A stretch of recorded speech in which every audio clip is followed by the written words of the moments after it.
Hello, this is Let's Talk About Myths, baby, and I am your host, Liv. You know, that woman who's always yelling at you for something or other. And I am back here today with yet another incredible conversation episode.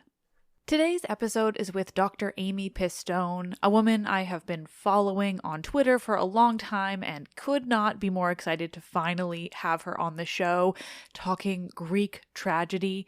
Amy studies Greek tragedy and women, amongst, I'm sure, so many other things, but those are the main reasons I wanted her to come on the show and talk and talk and talk. It is utterly my favorite thing to just sit down, have a conversation with these incredible academics and just have them just speak for as long as humanly possible. It is the best. And today's episode started out about Greek tragedy in general, but when I found out that Amy really prefers Sophocles, I was so ready for somebody to give me the argument for Sophocles. I am always all about Euripides because I've just always found a connection with his plays, but I also haven't read a ton of other playwrights' plays. Like I've read a few Sophocles and Aeschylus, don't get me wrong, certainly the major ones, but I haven't read enough to make a full decision on who I really do prefer. I just fucking love Euripides' Medea and Bacchae so much that I think I got just sort of pulled over to him for those reasons alone. So today's episode is all about Sophocles and why Sophocles is actually incredibly cool, writes complex characters, and has great plays that obviously I will now be covering on the podcast as soon as humanly possible. Honestly, though, any conversation about Greek tragedy is a great conversation, so I'm just so thrilled with this whole episode. It was so much fun to record, so much fun to revisit when it came to editing, and I can't wait for you all to hear it, which is, again, something I say for all the episodes, but it's just because it's always true.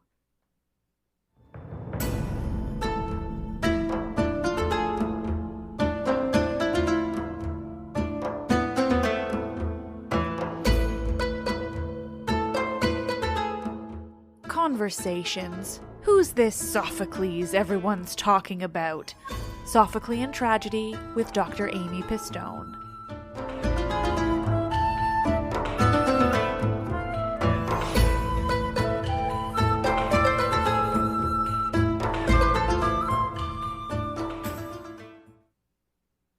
So I want to talk specifically, wherever possible, about Greek theater and tragedy because, I mean, when it comes to reading them, I do it obsessively, and like Euripides is my boy, and I could talk about him forever. I have some thoughts about No, I also want that, please. Yes. I can share my because I was listening to your conversation with Emma, who I friggin' love. Like they're super great, and we teamed up for a bit with reading Greek. Sorry, I'm like not helping us get that, but and there were a couple. I was like, oh. I disagree with some. Like I just like some people's opinions about like Euripides versus other tragedians. Like I have some thoughts. So anyway, we could maybe get into that because no, let's dive right in. Honestly, who needs structure?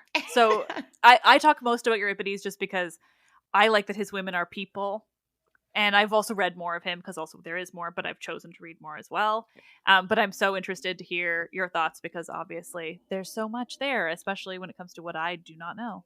So please, Euripides. No, so when I started grad school, I thought I was going to be working on Euripides, and I got all the way, like wrote the prospectus for like what I intend to write my dissertation on, and it was all about Euripides, and I was very the Bacchae and Medea were like the tragedies that really just got their teeth into me as an undergrad, and I really thought that was what I was going to work on. And then after a year of just making zero progress with my dissertation, I was like reading things, and I just couldn't get any progress. And my advisor was like, I think the questions that you are interested in are actually better asked about Sophocles. And I was like, that sounds, I don't want to work on Sophocles. Sophocles is boring. Euripides is like the cool, sexy bad boy of tragedians. Like, you got Aeschylus, and he's like very authoritative, and I very much kind of bought into this framing that I actually think is Aristophanes' fault, which is kind of a sidebar. But I think from the frogs, like he talks, he sets up this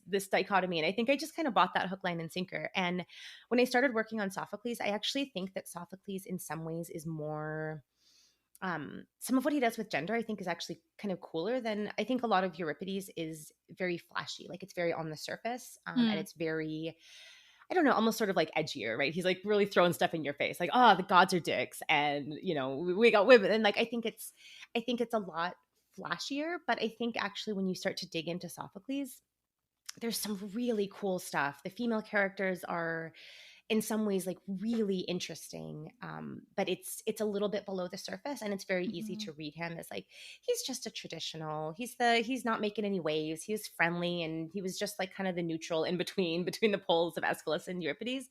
And I actually sort of have come around to, maybe just because I spent several years obsessively reading Sophocles, but I have really come around to thinking that possibly Sophocles is doing cooler things, more like complex and nuanced things with some of these kind of questions about like what are these tragedies trying to do. And I actually do sort of think that Sophocles might be more interesting in some ways. I love that. I think I needed that. So what a perfect lead in. Now, one thing, so I mean, I only first read The Frogs last year for the podcast. And one thing, if I'm remembering right, is it that Sophocles hadn't died when he started writing it, so he had to write it about Euripides and Aeschylus? Yeah. So what do you think would be different if he had not necessarily picked Euripides, or like had this fight between Aeschylus and Sophocles instead? So that's such an interesting question. Yeah, if Sophocles had been really like available as an option when he was framing this whole thing. Yeah. Because I mean, so sort of famously, we never know if these are made up anecdotes about people's lives or not, but Sophocles was made a general for having like something was so cool and so civically great about the Antigone, that they were like, we must award you with civic honors and we'll make you a general. And so I think he has a reputation, in some ways at least, of being very, I don't know, sort of patriotic or kind of traditional in his values. So I don't know, even if Sophocles had been in play, like, I don't know if Aristophanes would, it's just not as dynamic as that kind of superficial reading of Aeschylus as being very traditional, and Euripides pushing all the boundaries and overthrowing everything and being this kind of like chaotic nihilist sort of energy coming in. And so, yeah, I don't know what that would look like if you put Sophocles in, because I mean, sort of the caricature of Sophocles in the ancient world, there isn't such a clear image that we get, partly because no one's fighting with Sophocles. Like, Aristophanes clearly enjoys engaging with Euripides. And no one that survives, at least, is a rival of Sophocles in the way that we get like barbs going back and forth and we get people making comments and things. Like, that's just not there. So I don't know how you caricature Sophocles if you're Aristophanes. But yeah, that's such an interesting idea if he wasn't kind of this tacked on afterthought of like, well, and Sophocles is here, but he's fine. He didn't want to fight with Aeschylus, so he's just hanging out.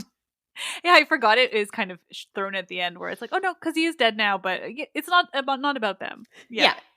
I think it's such a clever way to like, no, because he would fight with Euripides, sure, but he would never want to go up against Aeschylus. So he's just chilling, he'll just watch, and it's not a big deal, which is like I think a very clever way to, because otherwise people are gonna be like, what about Sophocles? Yeah. He's down there too. What about him?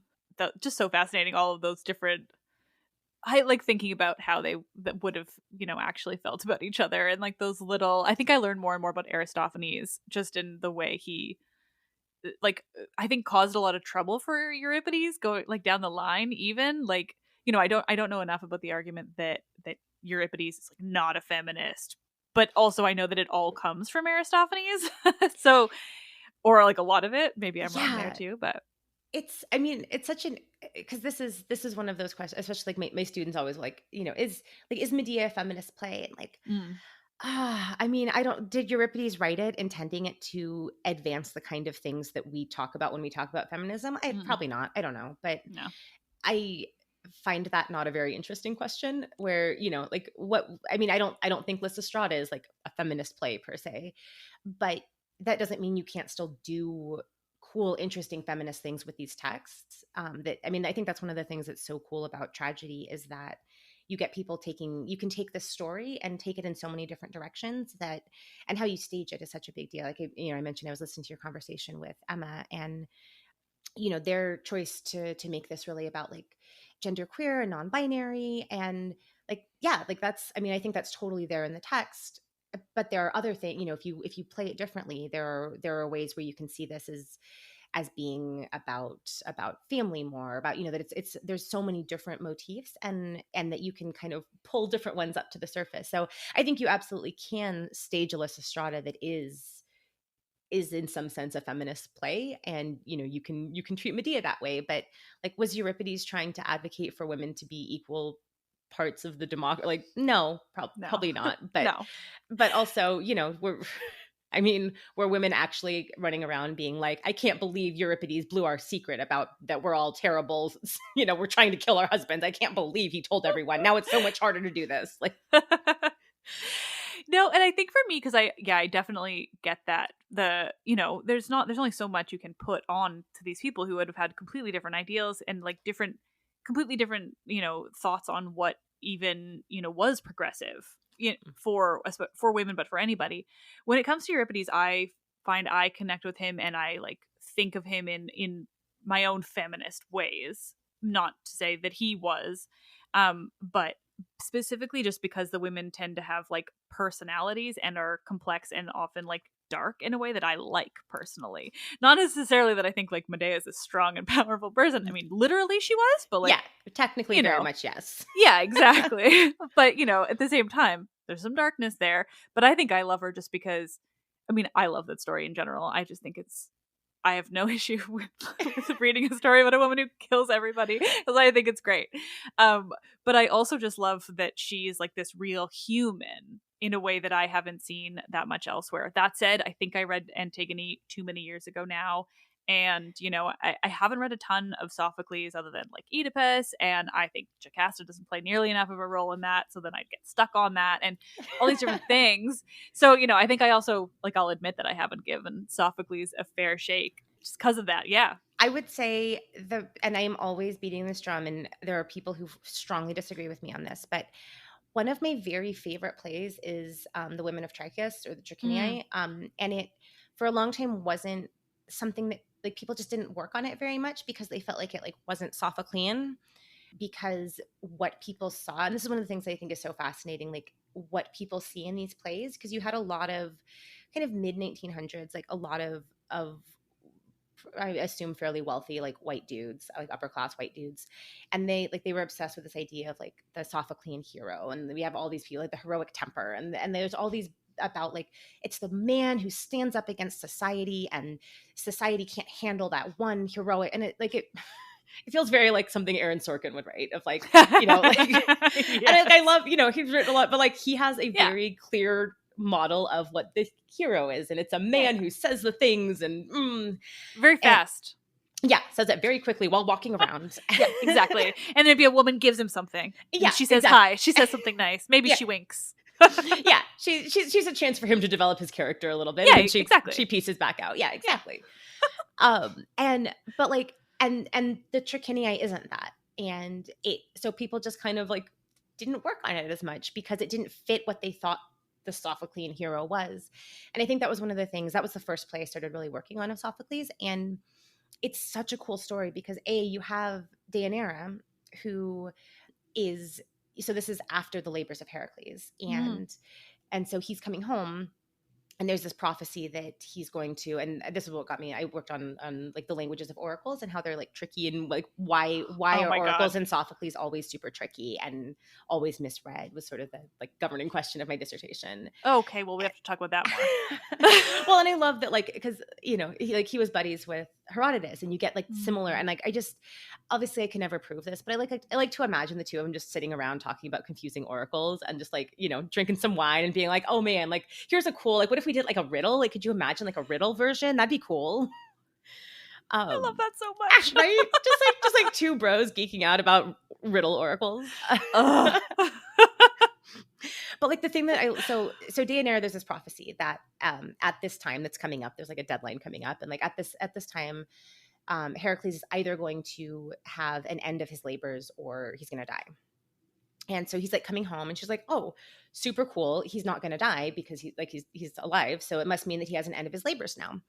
And so she takes these actions thinking, because he's coming home, he's bringing a new woman home, and she's concerned. So she has this like love charm that she thinks is a love potion from the centaur that Heracles killed.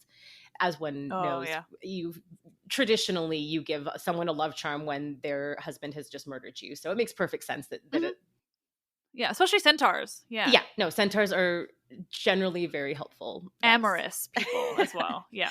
And so she has this, he's like, take this blood, and like if you ever need like a love, you need like a filter, like a love charm or something, put this on it, don't let the sun touch it. And she's like, okay, just like remembers this.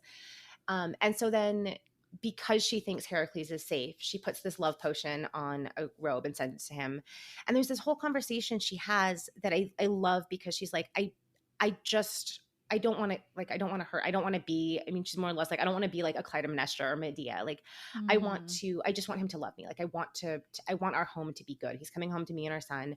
And I just want to take actions to make sure that our home, like he's going to fall in love with me, because the love potion allegedly will make sure that Heracles will never love any woman more than you. And the twist on all of these is like, well, he can't love any woman more than you if he's dead. And the only rest for his labors is that he's dead. And so like dead is the secret answer to all of these little riddles. But you get this, like, it's such an interesting treatment, because she's like agonizing over this. And then she realizes what she's done. And she's tormented by this, and she ends up taking her own life. But like there's this kind of play with, like, she's almost looking at these other mythical versions. She's like, I don't want to be those women who killed their husbands. I just want him to love me. And she ends up killing him anyway. She lights him on fire, like, which is possibly worse than these like other tragedies, right? Like that, like giving, like axing someone to death in the bath. Like, A, he very much had it coming, but B, like, it's a pretty, like, Heracles is on fire so then the actor who played Deianira becomes the actor who plays Heracles. And so you get that like that's the doubling in this play. And Heracles is like in the register that's almost only women use, like this like super emotionally elevated register when he comes in, and he's just on fire in pain for the second half of the play. Oh and so like, and it's such like, I just think it's such an interesting look at like the cost of heroism, right? That like that you can't keep that violence out there, like that, the violence always comes home with Heracles, like that you can't turn it off when you come home. And what does it mean to like not want to be that kind of woman? And like she becomes that kind of woman anyway. And so yeah, I think if you like complex women and sort of dark, like, it's such a great play. And I love it extra because so many people were like, this isn't good Sophocles. So yeah, I would highly recommend, like, read the Trachiniae. It's so fun. It's so good. Well, now I'm going to, and it's definitely going to be an episode of the podcast.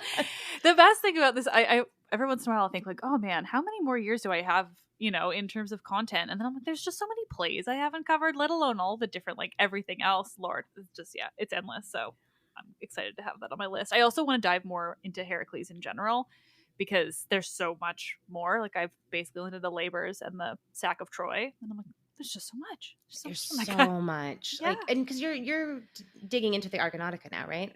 I'm just reading it aloud at this point. I love Heracles so much, and just for a million reasons, but I love Heracles so much in that play, or in the epic, because it's so clear that Jason can't be a hero if Heracles is around. Like, narratively, you just have to get rid of Heracles because he's like way too much hero for Jason is such like a mediocre, like, they're like, who's going to lead this? And he's like, I don't know. Should we vote? And people are like, this is your quest, dude. You have to lead. Like, the fact that he's just like not like, we at the very least we have to get Heracles out of the way, or Jason's never going to be able to be the hero on this quest. And even still, no, he's still not a hero.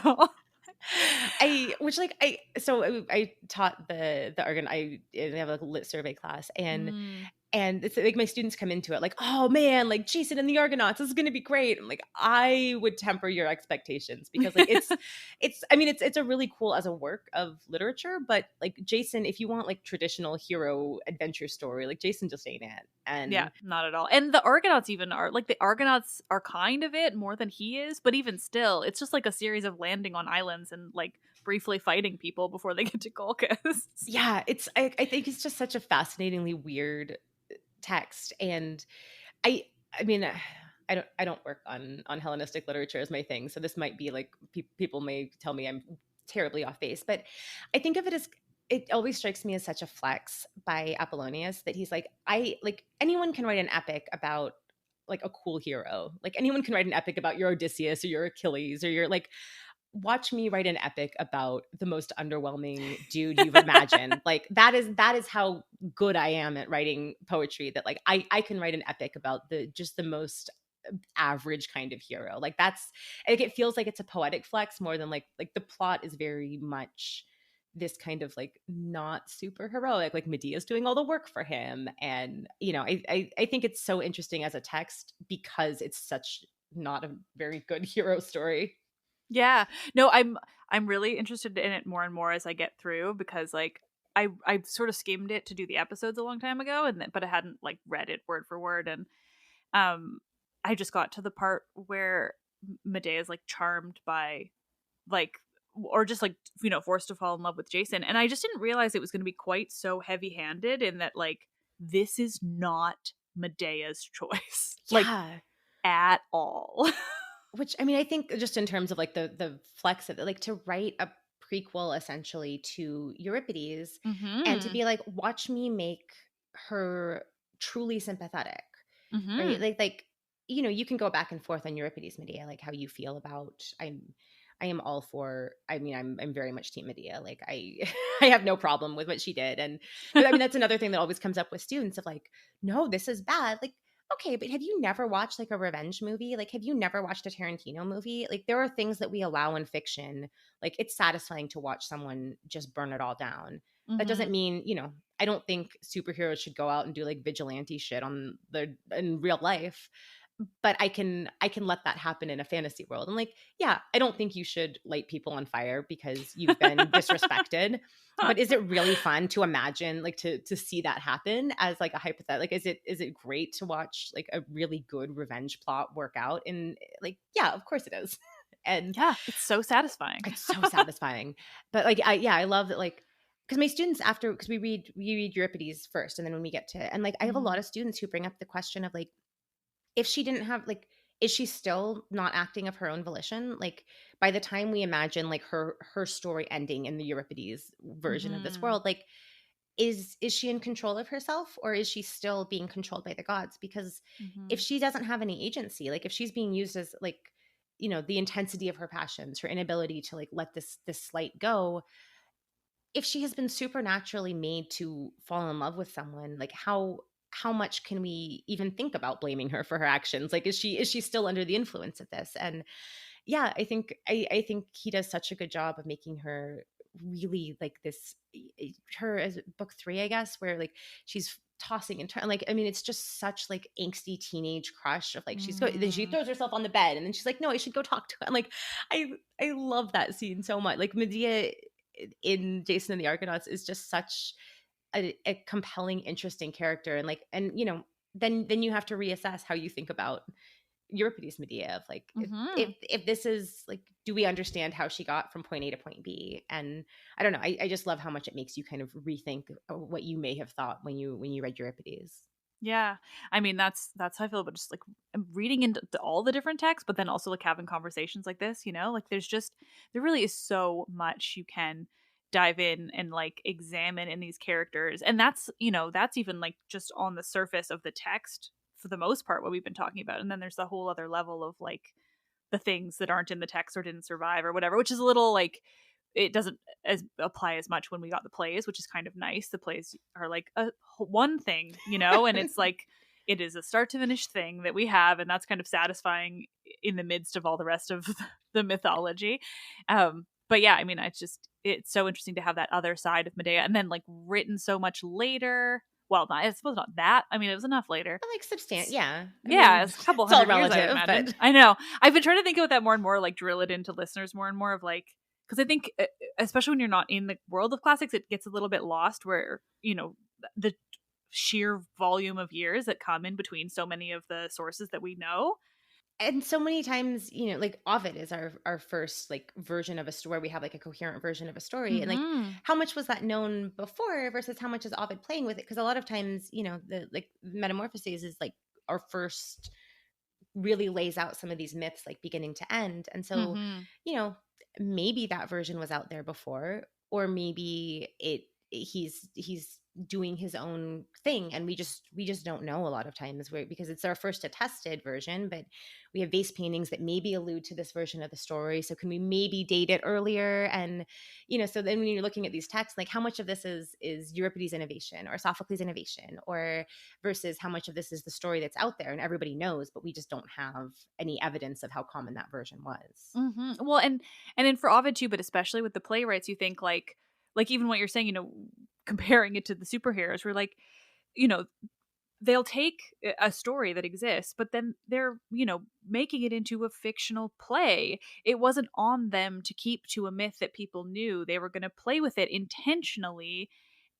But then now, so often what we have is the play, and so we have to base our knowledge of a myth on a play, but how much of the play were they just totally fucking with in order to make a good story or to like shock the audience or so many Right. things. And I just love those questions so much. Yeah, because I mean, I love how much we have these superhero story, like that. There's so much superhero-ish kind of movies and TV shows and things right now, because I mean, I love selfishly because it makes it so much easier to teach students about Greek myth as well. Mm. Because yeah, when you have a Batman, like, do you have like a gritty Christopher Nolan Batman who's like, oh, I gotta find Harvey Dent or whatever, and or is it like a real campy Batman? And you don't know, some basic stuff. He doesn't have parents. He something about bats, whatever. He's got a lot of money. But how you play with the elements of that character, and then you get some of these things like, I don't know, The Boys on Amazon or something, or Mm. Watchmen, where we're taking those tropes and we're inverting them and we're playing with them. And I think it's such a for thinking about what like satyr plays might have been like, or for thinking Mm-hmm. about some we don't doesn't show up a lot in comedy or extant comedy, but for thinking about what it means to kind of like play with these stories. And okay, imagine the collateral damage of superheroes. Like imagine the people who just live there and like aliens invaded and their house got flattened. Like, is anyone paying for their house? Like there's going to be a lot of people who are mad at these heroes. And I think getting these stories that kind of play with the whole world of implications of when you have people who are larger than life, what does that look like for everybody else? And so Mm-hmm. yeah, I think the like explosion of superhero media has been so great. From I don't have to spend as much time explaining to students. I'm like, but who is really somebody's father? Like, well, it doesn't Yeah. Doesn't matter. it doesn't Don't think matter. too hard Like, on it. that's just not the right question to be asking. Like sometimes, Yeah. do you need them to be descended from a god or not? Like we got different versions. Do you need an Odysseus who's like somewhat divine back far enough or not? Like, well, use the version you need. It's fine.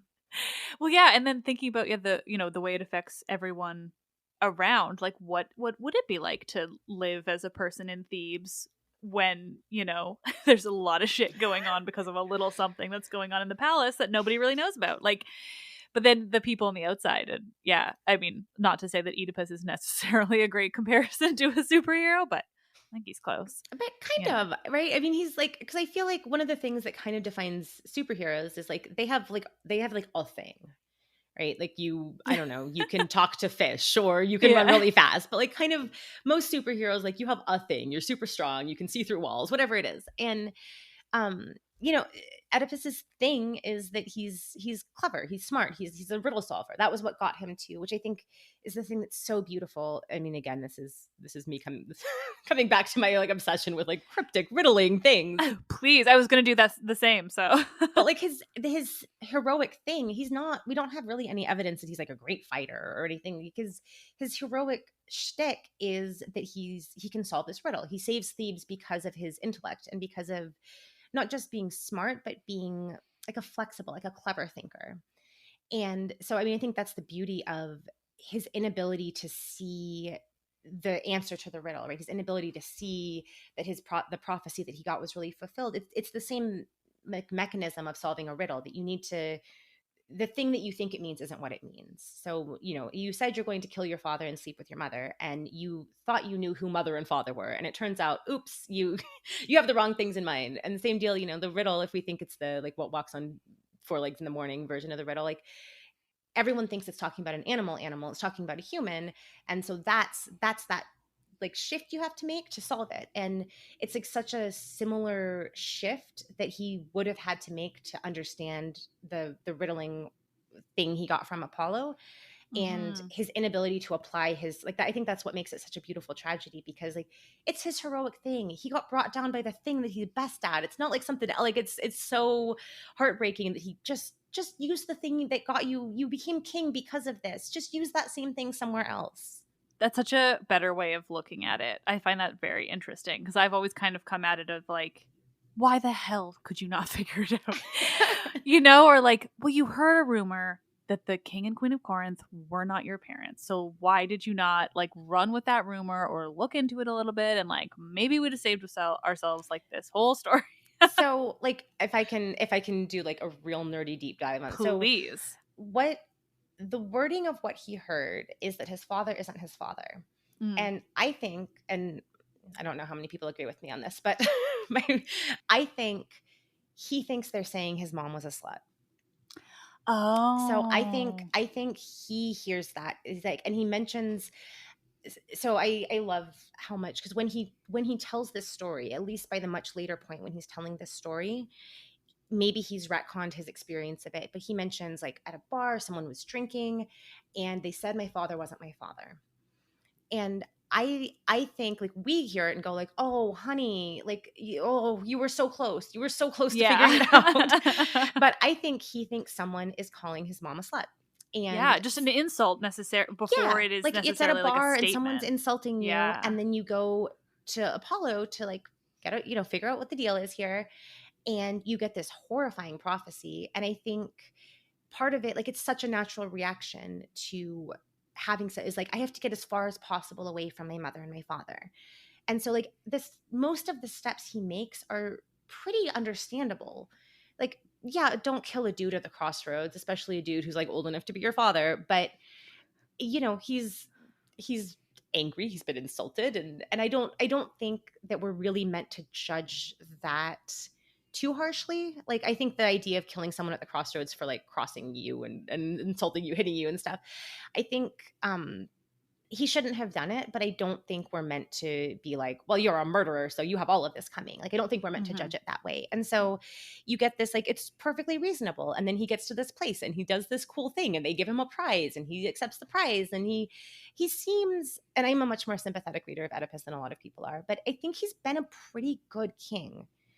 For like, it seems the people seem to like him. It seems like he's been a pretty good king, except for, the fact that he's causing a plague inadvertently. But I don't he didn't mean to. Yeah, like it was, and I think that like that's one of the, like, it makes it so heartbreaking because he's kind of doing the as best he can at every individual juncture, but he just keeps taking these steps towards this inevitable horrible realization about himself. But he's kind of doing the best he can at those junctures, like, yeah, is he a little angrier than he should be? Does he get a little defensive when there are suggestions made, like when Tiresias has some stuff to say? Yeah, like he could have handled some of this better, but it's also not that unrelatable. Like if someone, if you truly think someone is trying to come for your throne in like a monarchy kind of system, it's a concern. You do not want someone to have, like, to overthrow a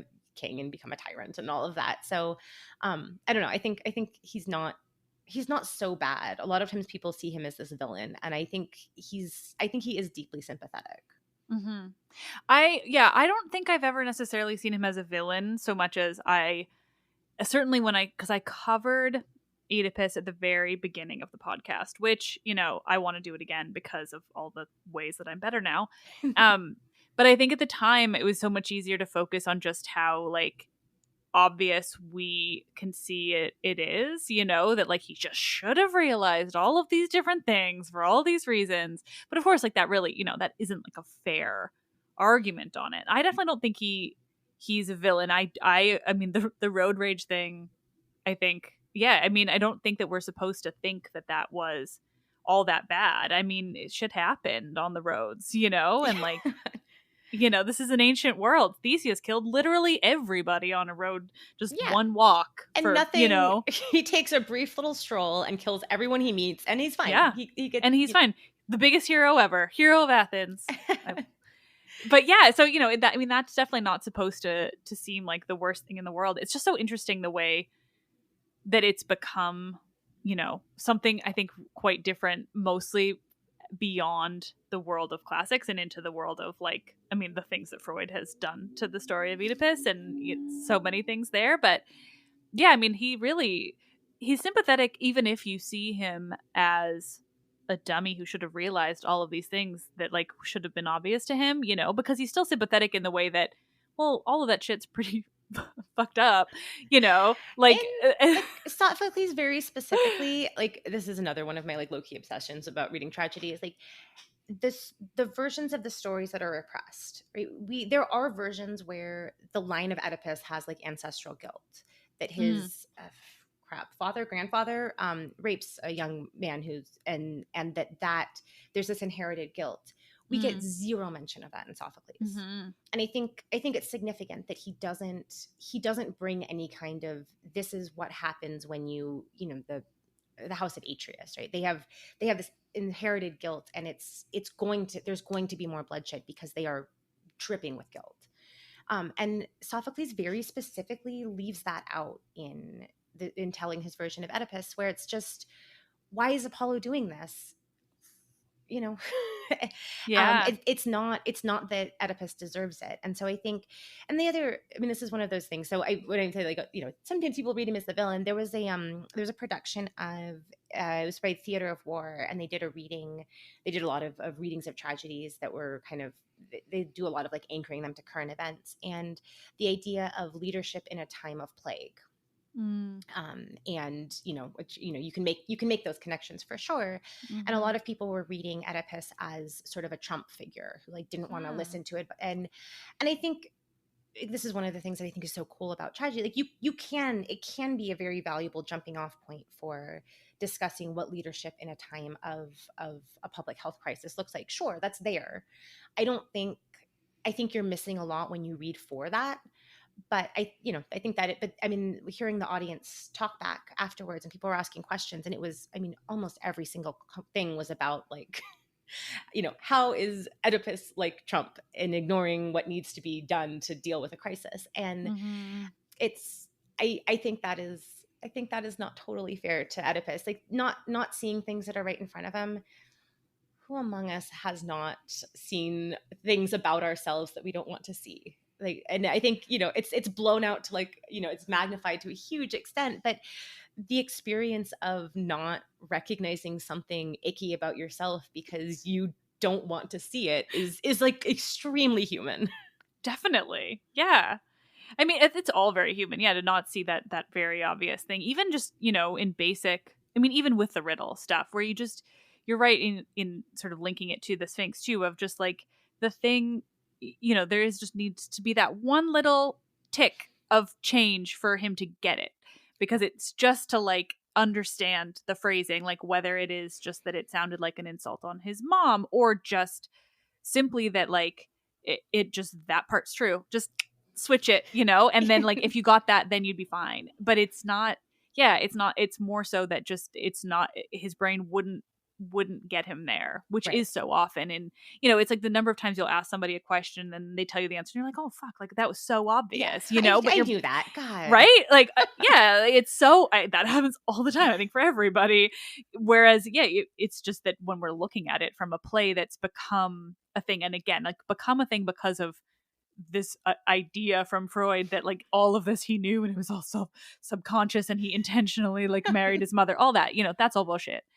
But it influences the way people understand that story, and so then you like kind of immediately judge Oedipus in this different way because of that.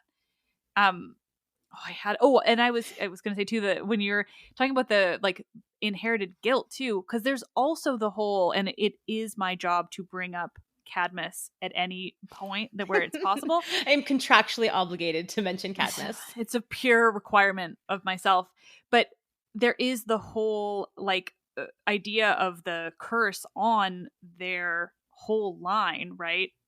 Which is like really vaguely in a few myths, but is never fully laid out. But in theory, that whole line is cursed, and therefore, like, I don't know how many down the road Oedipus is meant to be.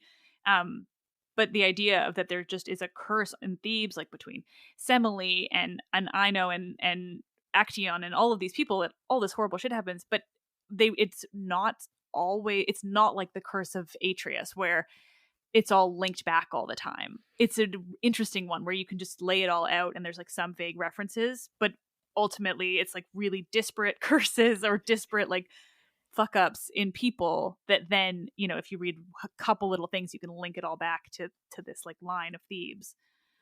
And I just have to talk about that line of Thebes all the time. No, well, and one of the things that I wish we had would be more of the Theban cycle of epics, Yes. because like there's so much we get, just these hints at things, and especially given how much Thebes often functions, it's the not Athens. And so like, God, I would love to know what more and versions of the story of Thebes that aren't coming out of Athens, right? Because it's the anti-Athens in Athenian tragedy, which is obsessed with Athens. And thinking about like if we had more accounts of stories about Thebes from Thebans or Spartan, that just knowing what it looks like, because all of our ideas about ancient everything is so biased by the fact that it's predominantly Athenian stuff that survives. Like our literature is so like Athenocentric that I would love to know what those stories look like when you are not using it as a foil to talk about your own civic identity and things like that. Yeah, and Thebes is such an interesting one, and they have this whole interesting like series of myths, but yes, other than a couple plays that are Athenian and therefore like talking shit on Thebes in whatever ways, sometimes specific, sometimes not, other than those, we really don't have much. But like you're saying, we know that there was a Theban cycle. Like I would give my life for it. I mean, Cadmus and Harmonia are like the reason I am in this whole world, and that like 12 years ago I started writing a novel about them, and then God. Yeah, and then like became this person that I am today, who's still trying to finish that novel, but also is now like deeply involved in mythology. And before that, I literally had I just liked it, and then I researched that and was like, okay, cool, I'm going to get a classics degree. And then now we're here.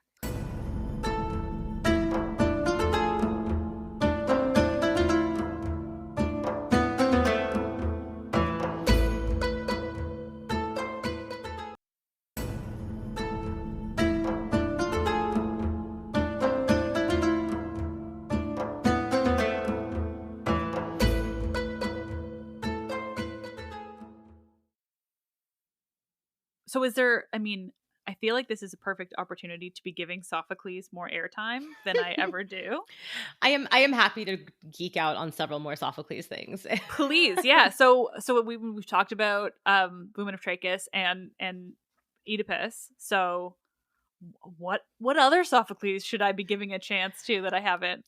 so the one that I think, so like, because I think like Oedipus, Tyrannos or Rex, or whatever you want to call it, and Antigone are the one that they mostly. The thing that I kind of love about the weird, like, and it's just a weird coincidence, but like the fact that we have these two titles, right? Oedipus Rex and Oedipus Tyrannos, and it's just like a weird convention of the Greek and the Latin and whatever.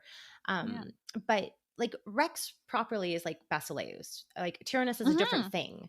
And it's not exactly a tyrant per se, but it's a different thing than a Basileus. Like a Basileus is an inherited position by and large. Rex is an inherited position. And it's weird because Oedipus starts off, we think like he's a Tyrannus, like he's a ruler who's come from outside and he's become the ruler. And it turns out by the end, we realize that he actually is the Rex. He is the Basileus, right? So that his act, like his legitimacy or his authority, why he's ruling, it turns out he is actually the ancestral king, like he's the son of the king. And so I think it's such a weird, like when people we go back, like what do we call this play? And I love that, like, between those two titles, that's actually the entire hinge of the play is like, oh my God, we thought he was a Tyrannos. He thought he was a Tyrannos. It turns out that he was a Rex the whole time. See, that's extra interesting. I jumped to it specifically because I'm like, why are we using a Latin word? But I love to hear about it in that way because, yeah, of course, like it's not like there's only one word for like that type of king in Greek. So that's Yeah. so much more interesting. So yeah, I think it's such an interesting, because a lot of people like know it as Oedipus Rex, and like, you know, whatever. I mean, I think it's probably the more commonly used version. But I'm like, why? But I have my Greek versus Latin issues, right? You know, I usually like, you know, if for a classics audience, like for, you know, I'm usually going to call it Oedipus Tyrannos. But yeah, if in a more broad, like if I'm just talking to like going to a high school or something and talking, I'm usually like Oedipus Rex. That's what they're familiar with. But yeah, I do love that those two titles, like just by like dumb coincidence. I mean, I don't think there was any intentional thought about that process when they were like, what will be the Latin name that we use for this? But that it gets at that tension between like why is Oedipus the ruler here, and what claim to authority or what claim to legitimacy does he have, and that it turns out like oopsie doodles, he was actually the proper king by a certain measure the whole time, even though there's everything about him being king is also extremely improper. Yeah. No, that's extra fascinating. Also another human who says oopsie doodles or variations on that word, and I respect that. I also talk like I'm 85 sometimes. Yeah, I also say heavens to Betsy sometimes. I got that one from my mom, so yeah. I say good grief a lot, which I feel like is a good one like that. Yeah, though also very Charlie Brown.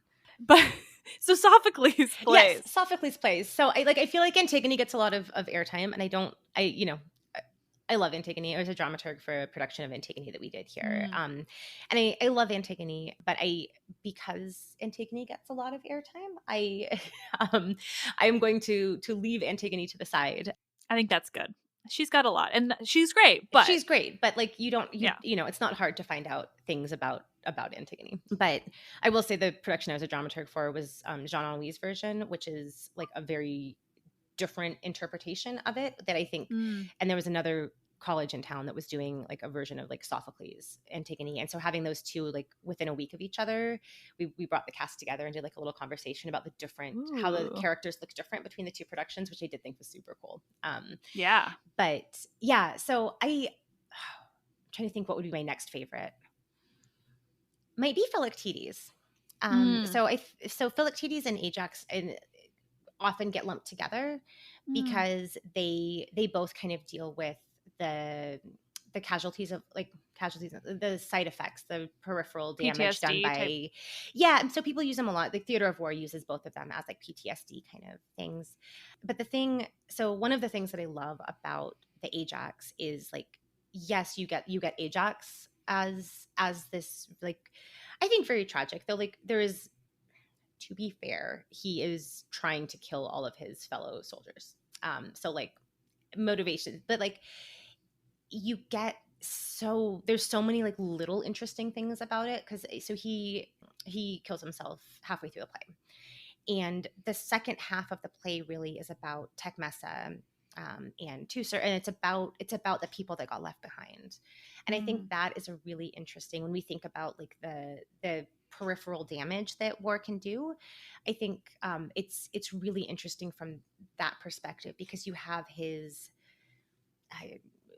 had been a enslaved woman. It seems to be something closer to a wife, but not exactly, and so I mean how we think about that relationship is complicated. But you get this I think really poignant look at what all of the other people that are hurt by suffering or hurt by violence, that are hurt by these kinds of things. And I also love that Athena is there, and you get this, like the Athena Odysseus relationship there is so interesting, because you in fact get like Odysseus has to be like, shit, Athena, like tone it down, like you are relishing in this man's pain too much, like and I just love those moments where you get mortals commenting on, and this was something that came with the Bacchae too, like you know, or your boy Cadmus being like, yeah, like we fucked up, I get that, but this is not an appropriate response.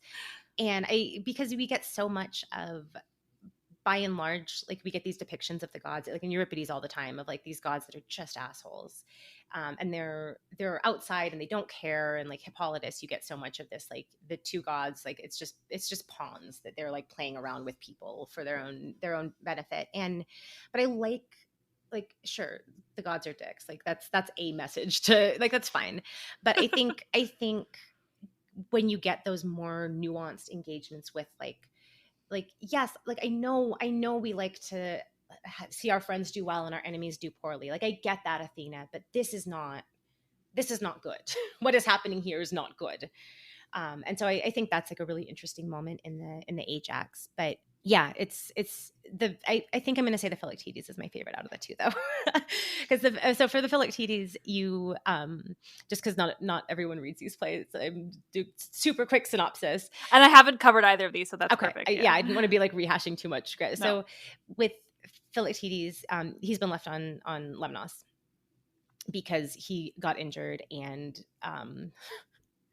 his friends didn't like how much he was complaining about it, Yeah. and it smelled bad. He got a snake bite, right? Yeah, and like it's festered and it's this wound, and his buddies didn't like the smell and the complaining about it, so they just leave him on an island.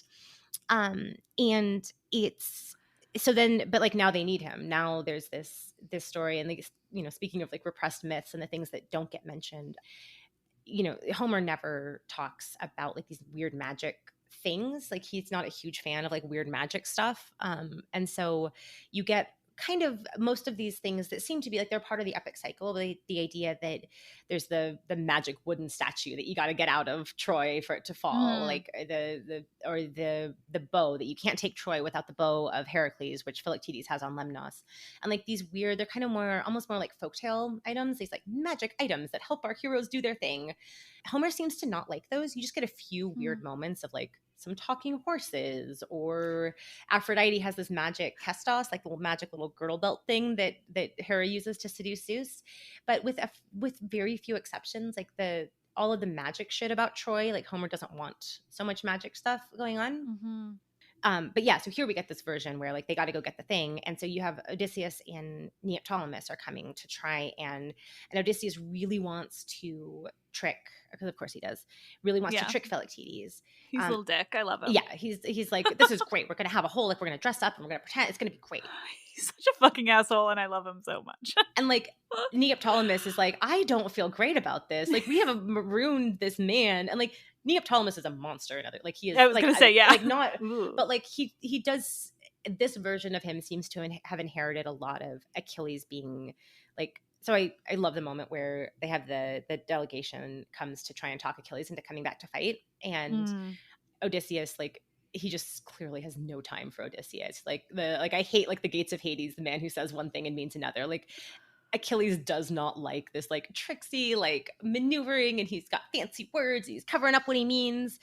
And so I think like this Neoptolemus has inherited a lot of that. Like he might be like violent, and he's he kills Priam on that. Like there's a lot of really monstrous things about Neoptolemus, but this version at least is like, I just don't think we should trick a dude that we abandoned on an island to steal his thing. Like weird. So you get like this kind of this tension between like, do we try and persuade him? Do we lie to him? Do we ask him nicely? Like what are our options here?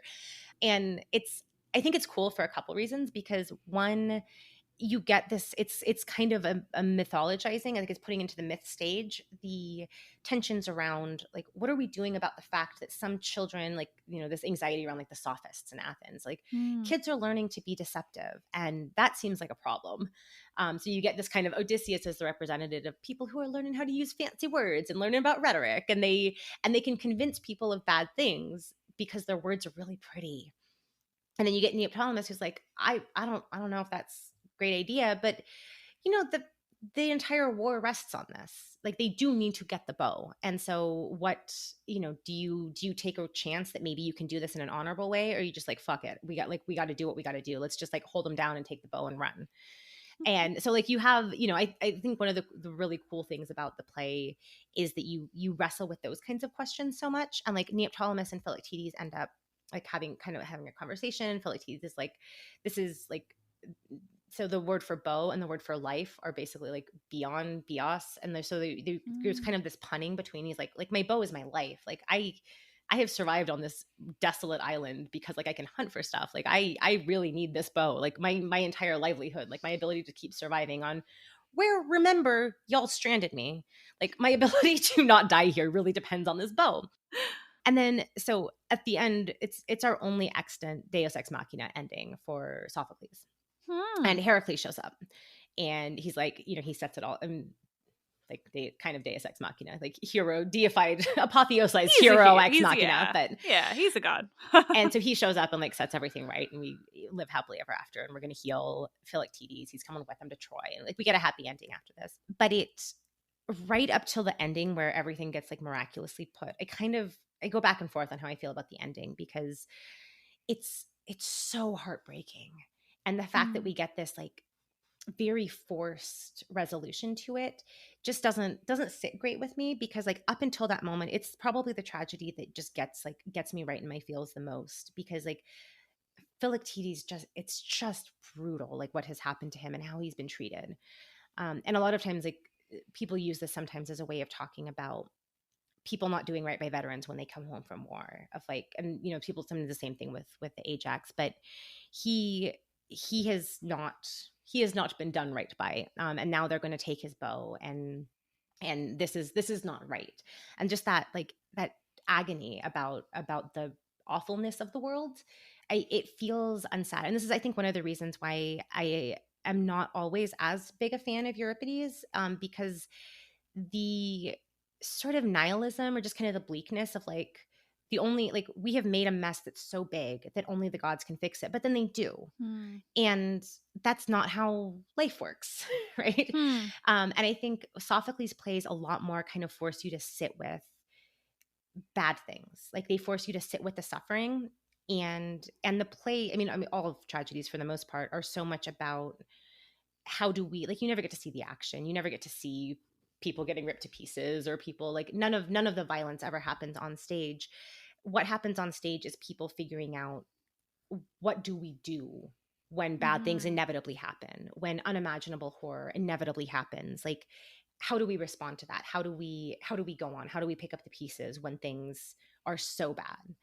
And so I think I'm not a huge fan of like it's nice every now and then. And I think I originally was like, oh man, it's so edgy that like we got these, making you look at like it just feels a little bit sort of almost nihilistic on some ways. And I think one of the things that I do love about Sophocles' plays is, so at the end of the Trachiniae, after like Heracles is maybe going off to be apotheosized on the pyre, but we don't get to see that. That's a more, we probably are thinking that he's going to become a god, but we never get that resolution. We never get that conclusion.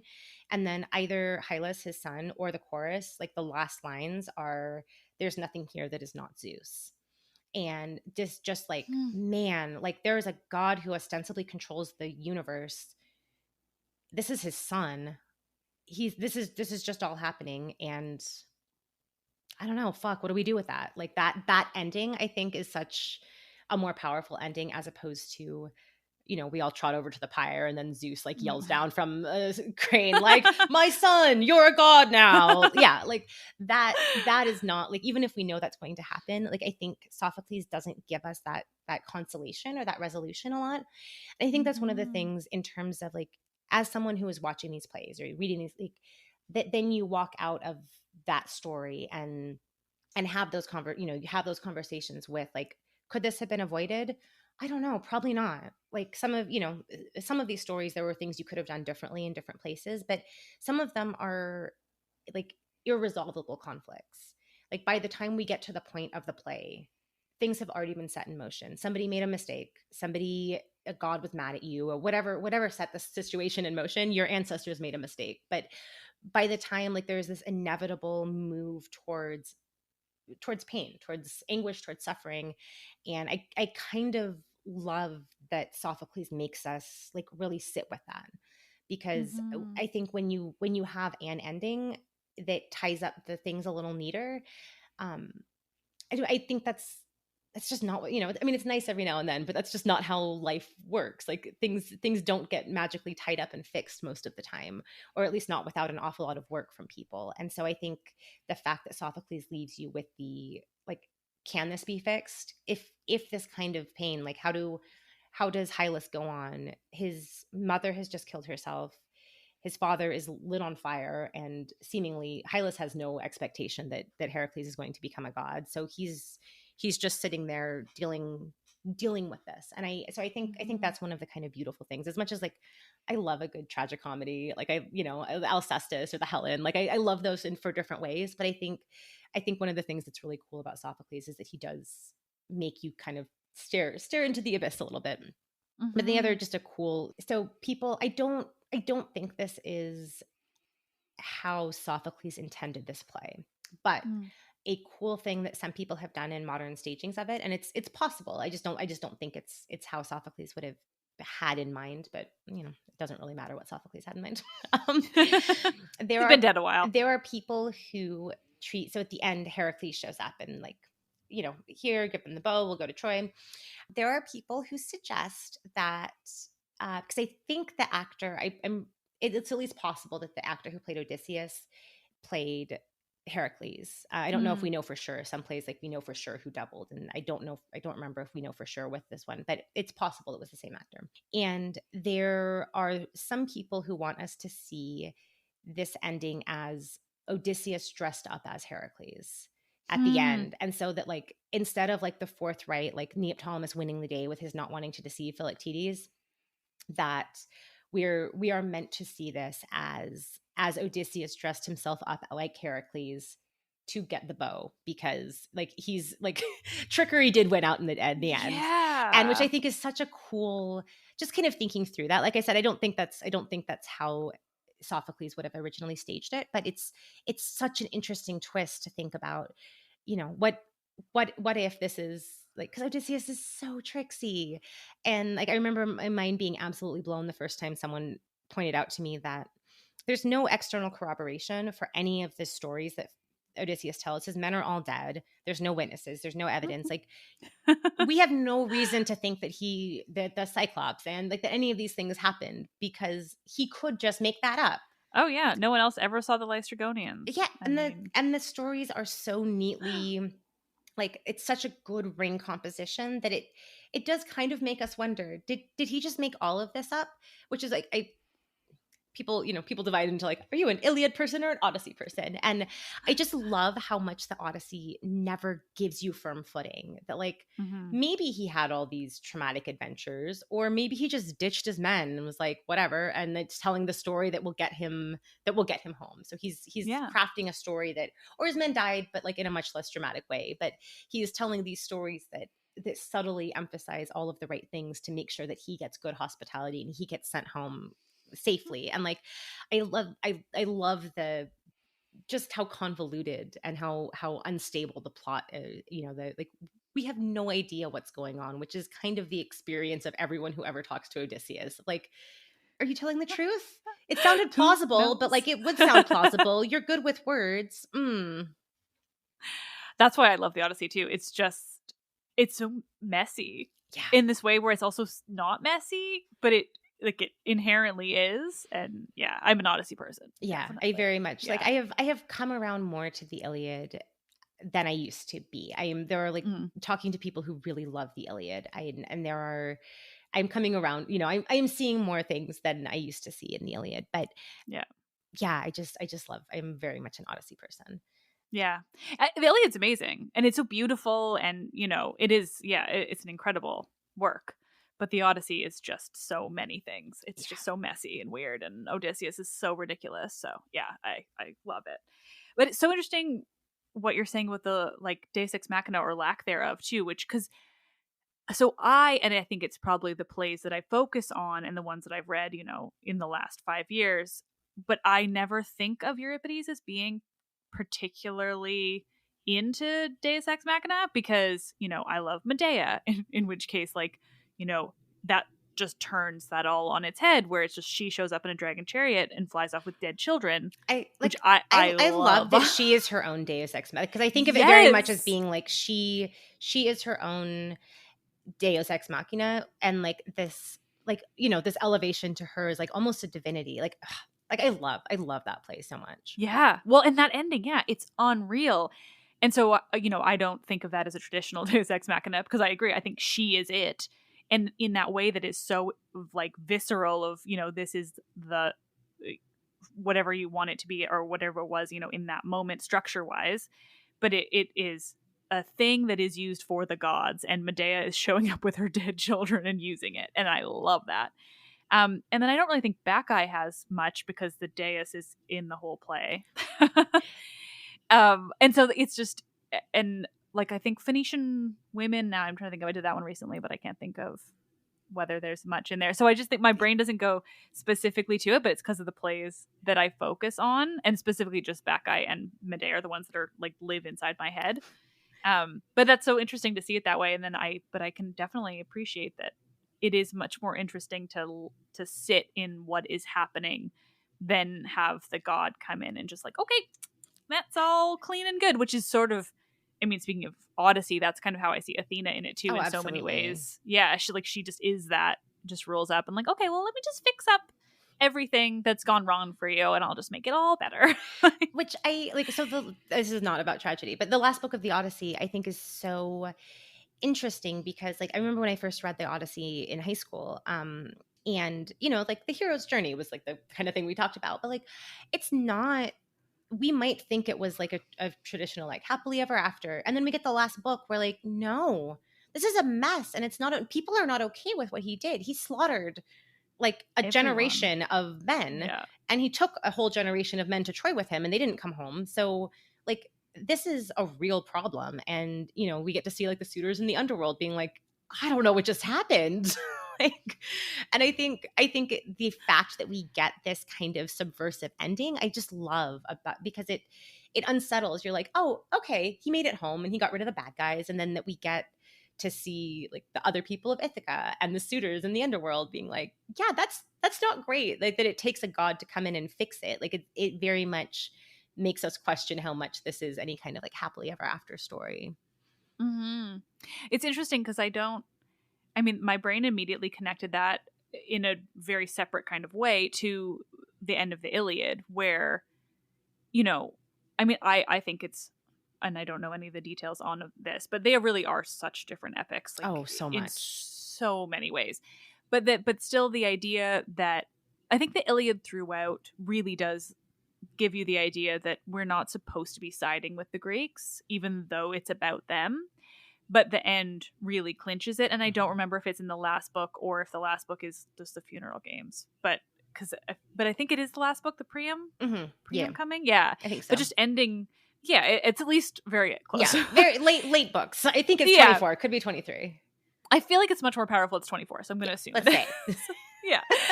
But yeah, like ending with that, where it's like, okay, we've hinted at it to you that like the Greeks are not heroes here. They're really fucking shit up for no good reason. But here's the end where it's like, here's the tragedy of a father who really did nothing wrong, whose son did nothing wrong, whose city did nothing wrong, and it's just all a mess, and everything's just at the hands of these like warmongering Greeks who just like rolled in to fuck shit up. But yeah, it's a similar, I feel like that's a connection I've made between the two in a way that there's not a ton of connections in my mind between them, suggesting, you know, one's a sequel or the other were written by the same person. So but this idea that like it ends with like, hey, was any of this good? Were any of the people you've been following, were they good?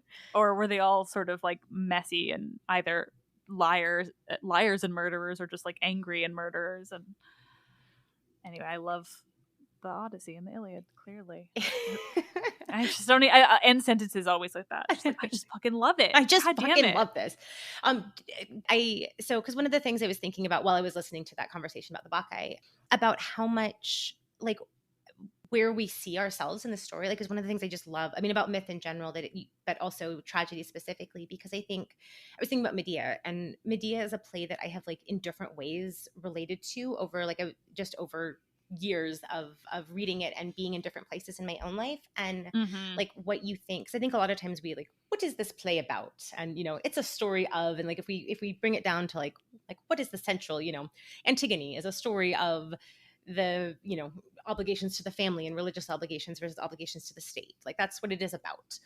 And it what we think a play is about, I think is so interesting because it has so much to do with like where we see ourselves in that story. And Mm-hmm. so like Medea, it was the first play I was in a myth class, and it was a breath requirement, and someone said something to the effect of like bitches be crazy, like was sort of they were like, how do we feel about this? And Mm-hmm. I was just coming out of like a nasty breakup, and man, did I like whirl around on him and have some words about, I was like, first of all, I don't think she did anything wrong, and second of all, like She was fully in her right mind too. Like that's something I think to make very clear yeah, about Medea, in that she knows exactly what the fuck she's doing, and she's doing yeah. it. And like that was kind of the moment when I was like, I have never cared this much about my like, I was an engineering major. Like I've never cared this much about what I'm doing in those classes as like I have just by like lighting that. Like if if this is a thing that you can spend your life doing, is engaging with these texts that have me like so fired up, like maybe I should do that instead.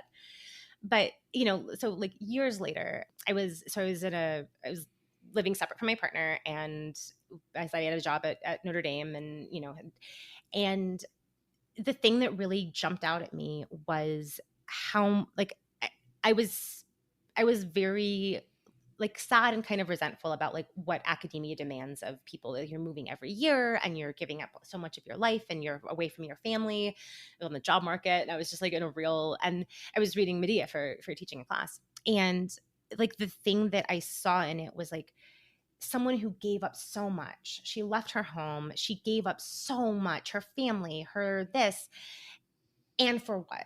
Like that, and that kind of anger and that rage about being asked to give things up and not feeling like that was valued.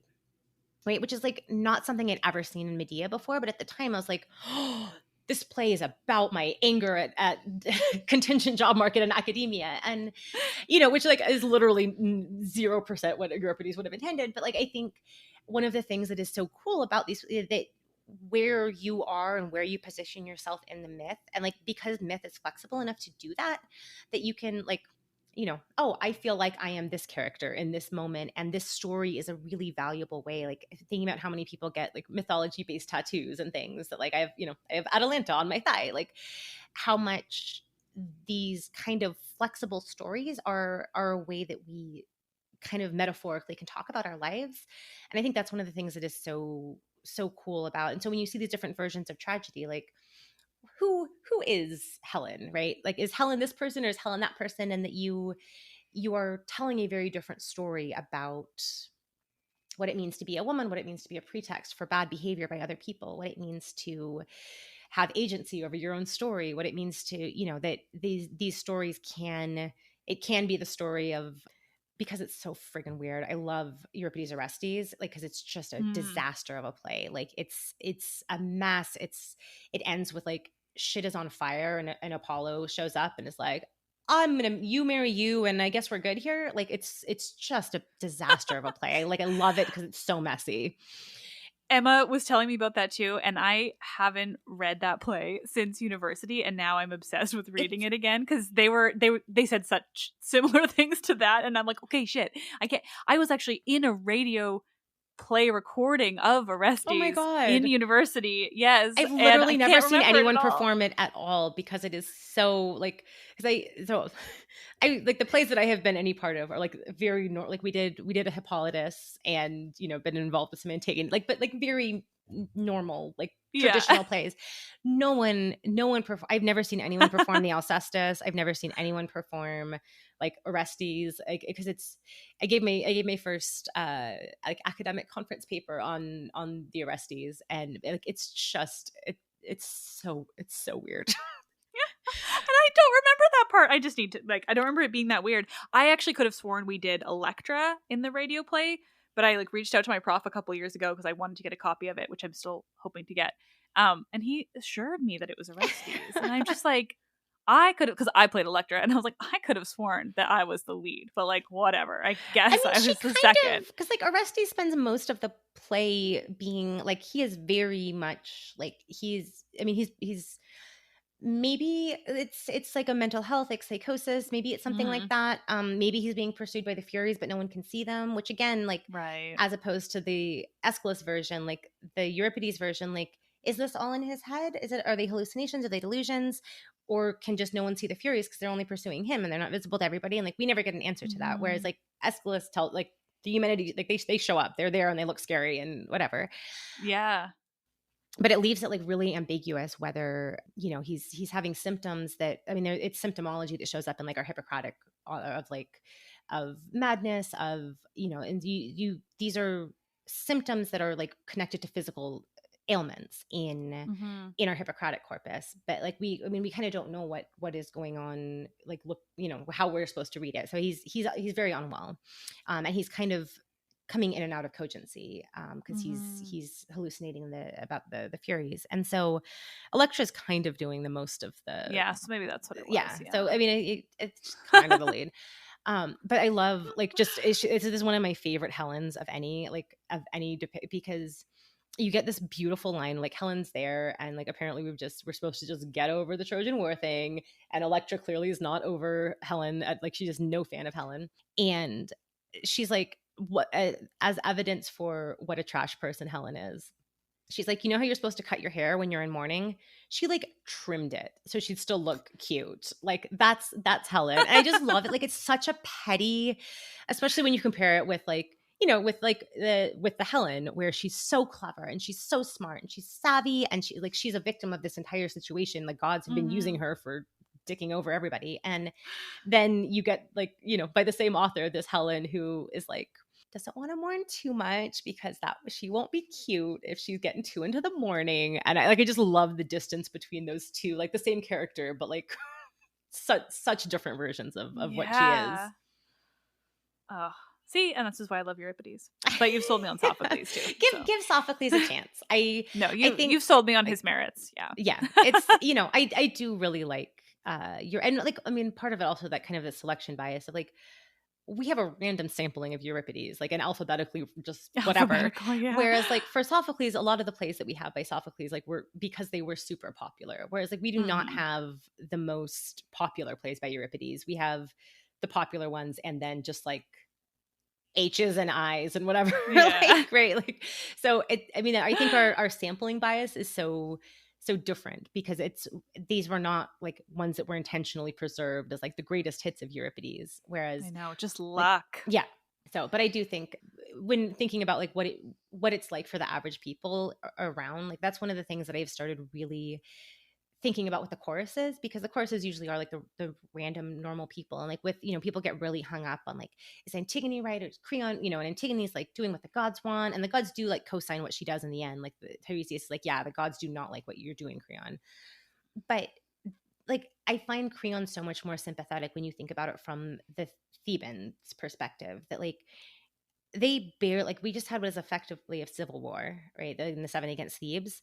And now this fucked up family, like, is like, how many generations of Thebans, like normal Theban people, have to die? We got the plague from Oedipus, we got a civil war, like, now he's trying to like put some semblance of order back in place, and you're willing to risk it all for your brother. Like, could you just take the L on this one and let the city be like?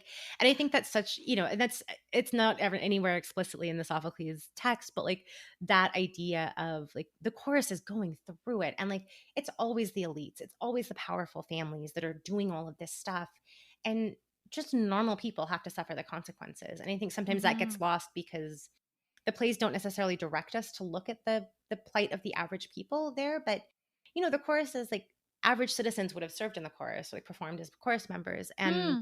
so, and like, I really have over the years gone from being like, I don't know, choruses are weird old like little song and dance interludes, I guess, which like is, as like classics undergrad, I was like, I don't get this chorus You stuff. get to like skip through it Yeah. because you just want to keep reading. Yeah, I Yeah, I want to want get to the get plot. past Like, it. let's Yeah. go. Yeah. But like, This is too much reading. yeah, this is, I don't understand what's going on. There's like some rivers I've never heard of doing something like, but I think when you think about that, like that was the place where, and like, if you've been in a chorus, you also are sort of qualified. Like, I think you would judge the choruses a lot more because you're like, I know, like when I was in the chorus, I hit the choreography and like Steve over here, like can't do his dance moves for shit. Like, and, but like that also I think that's the place where the audience is identifying, you know, that's the closest link to the audience, whether or not we think like the chorus is the internal audience or they're this or they're that. But like, that is the place where like physically that is the only seat you've actually sat in the play. You've never played Oedipus, you've never played you know, Jocasta, you've never been the elites, you have only ever been the marginalized characters, the old women, the old men, the enslaved people. Like that's the only role you've ever played. And I think that would matter in terms of how you are thinking about, you know, you're leaving the theater being like, yeah, I kind of don't like that the super rich, like the generals or the this or that, like I guess we're going to Sicily for an expedition. Like no one asked me how I felt about that. Like, you know, how come I have to go do this because, you know, some of the rich people in the city, some of the powerful people, the elites want us to be fighting this battle. Like I don't know how I feel about that. I kind of think like it kind of feels like they're being a bit of an Agamemnon right now, and I'm not a fan. And so like I think that like the elite individuals who are making problems for everyone else, and the everyone else who has to deal with the consequences of decisions that they didn't get to be part of making, I think is like a really salient part of how these things work. So yeah, I think the chorus has become a much more important part of how I think about tragedy over the years. Yeah, I found that generally, just like the more I pay attention to it, the more I realize quite how important they were, but I've never thought about it in that way of just like the average person. I think that's so important. I also didn't realize that like average people would be in the chorus, which is adds to that, because I think inherently the chorus is already like the voice of those people, but then if they were actually in it as well, like that's huge. Yeah, I wish I ran the numbers at one point about like, you know, if we're assuming not too much over, like roughly what percentage of the Athenian populace at any given time would have probably, like just to get an estimate. And like it was a lot higher than I thought it would be when you imagine that, you know, you got three tragedians, and you know they're training the chorus, and that's you know that like the chorus is getting paid and it's like a like civic duty, and you know some rich person is funding it. It's one of their like the liturgies. And so yeah, it being this kind of like, it's not quite tax dollars going to support, but it's something, you know, sort of akin to that like the state is insisting that we need to pay and train citizens to do this thing, and that it's like it's kind of a religious thing, but it's kind of a civic thing, but it's kind of, you know, and that, so I think that idea, the fact that you have the population coming to this thing that is also like, you know, your friends in a play, you're gonna go watch them be in the play, you're gonna go see how they do, and you're gonna pay attention to that part. Whereas like our main, like our three actors were professionals, and they get more professional as time goes on. So people who do like a great falsetto that can play with, you know, in the same way that like for Shakespeare and stuff, like you need men who can play compelling women. And so yeah, I think the chorus is really a place where, as much as we can tend to gloss over it, like ancient audiences I think would have been paying a lot of attention to the chorus. And we have accounts of like during the Peloponnesian War, people who were prisoners of war like got treated much better because they like could sing the latest, you know, like the latest Hamilton song or whatever, you know, like they had the latest chorus. And that there was some real cultural currency there of like, oh yeah, I went to that play and let me sing the third choral ode from from whatever for you. Like that, I think it was a Euripides chorus that like got them out of I heard that story or a variation on it, and I'd forgotten about it because it's so good. Yeah, I just love the idea of like, you know, like yeah, I went to see Hamilton. Like, do you want me to sing that song about my you know, I'm not going to throw away my shot, because I think I know like most of the words pretty well. And yeah, like that version of like, but it, you know, it so it seems clear that ancient people really did care deeply about the chorus in a way that I think, you know, it's very easy for us to not to ignore that and just pass on by. Like, let's get to the action. What's going to happen next? Who's killing who? What are we doing?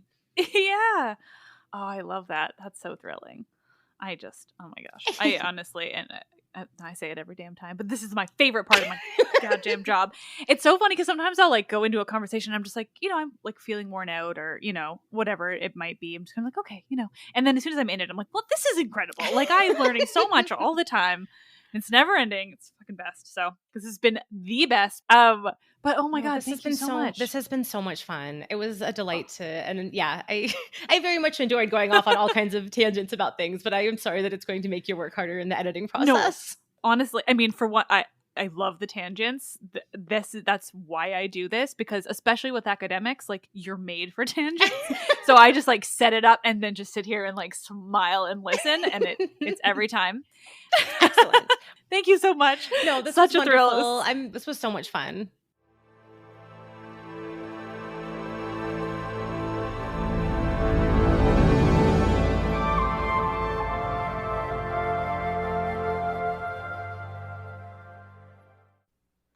Oh, nerds, thank you all so much for listening. I do have to tell you that I had to cut out a whole bit about cocktails and ancient drinking games just because it did not fit with the episode and it was going to run too long otherwise.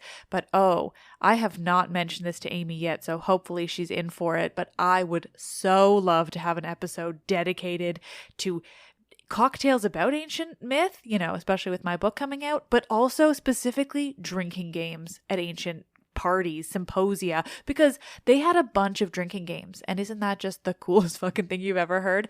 Anyway, that is all to say, this episode was so incredible. Amy is so much fun, and I just absolutely loved talking Greek tragedy and Sophocles, and obviously we talked Euripides too, because how could we not? But just learning all these new things, having these new ideas of episodes that I can cover, all these different plays that I haven't visited before. It's just always so exciting. Such a reminder that there is so much content left for this podcast. It's never ending.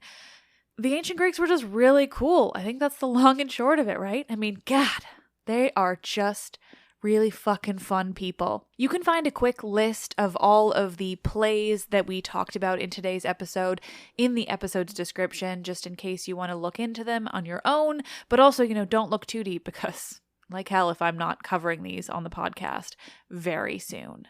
Thank you all so much for listening. You are all the best. I am Liv, and I love this shit.